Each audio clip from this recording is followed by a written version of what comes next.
आज हम आपको कक्षा 5 की विषय प्रकृति का पाठ 11वां ऐसे भी होते हैं घर हम आपको पढ़ाएंगे।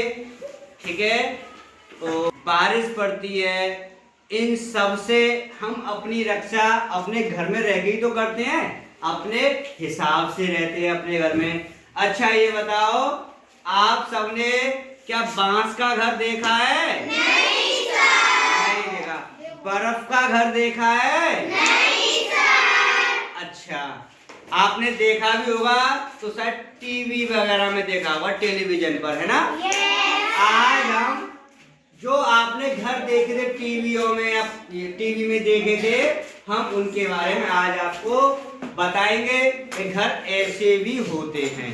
ठीक है, तो सबसे पहले हम बात करेंगे बांस के घर की। बांस का घर कैसा होता है? बांस का घर क्या होता है बेटा? बांस का घर वहां पर बना होता है जहां ज्यादा से ज्यादा बारिश पड़ती है। बहुत ज्यादा बारिश पड़ती है ना, तुम्हारी जमीन पर पानी भर जाता है। तो जमीन में पानी भर जाता है तो क्या करते हैं वहां के लोग?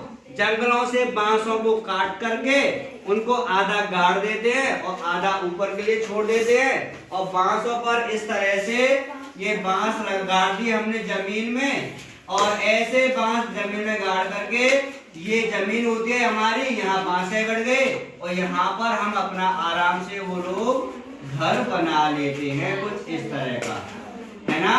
ये दरवाजा होता है, ये पूरा ही घर हमारा किसका होता है? बांस का बना हुआ।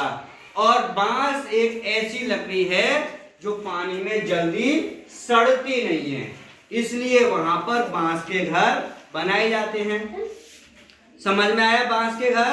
अब बात करते हैं मिट्टी के घर। मिट्टी के घर तो आपने देखे होंगे, है ना? जगह जगह आपने देखा होगा, गांव में झोंपड़ी वगैरह बनी रहती है मिट्टी की। मिट्टी से उसका गाय का गोबर लिया, उसको उसकी लिपाई कर देते हैं दीवारों को, है ना? मिट्टी के घर बेटा वहां बनाए जाते हैं जहां पर बारिश बहुत कम होती है। जब बारिश कम होगी तो वहां गर्मी भी बहुत पड़ेगी।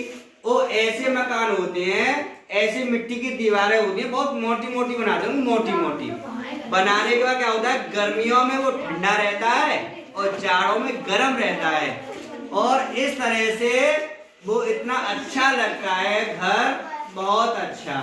मिट्टी का घर हो गया आपका, है ना? अब बात करते हैं बर्फ का घर, जहां चारों तरफ बर्फ ही बर्फ रहती है, बर्फ ही बर्फ पड़ती रहती है।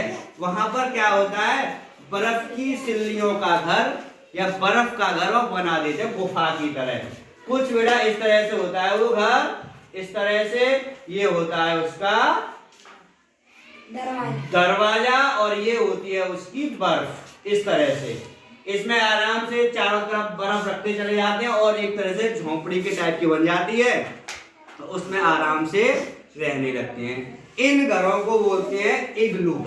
इन घरों को बोलते हैं इग्लू। बर्फ के घरों को बोलते हैं इग्लू। समझ में आया? बर्फ के घर जहां ज्यादातर बर्फ पड़ती है वहां पर रहते हैं बर्फ के घरों में, और जिस इस तरह के जो घर होते हैं बर्फ के घर, उनको बोलते हैं इग्लू। ठीक है, अब बात करते हैं बर्फ के घरों के बाद की नावों पर बने हुए घर। वो एक नाव होती है, झील या तालाब में तैरती रहती है, उस नाव पर क्या करते हैं, घर बना लेते हैं लोग, उन्हीं में रहते हैं, उन्हीं में खाना पीना करते हैं।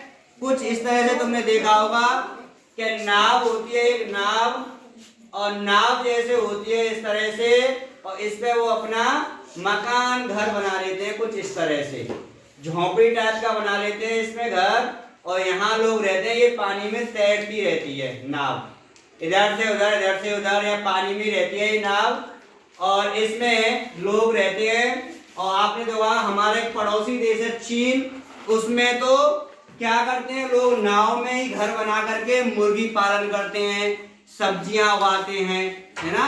तो इस तरह की नाव को वहां पर, और हमारी भाषा में कहते हैं सामपान। सामपान का नाम दिया है तो अगर चीन में अगर ऐसे कहीं पर भी हमें घर दिख जाए तो उनको बोलते हैं साम्पान। ठीक है, अब आगे का पार्ट हम आगे अगले दिन पढ़ाएंगे। धन्यवाद।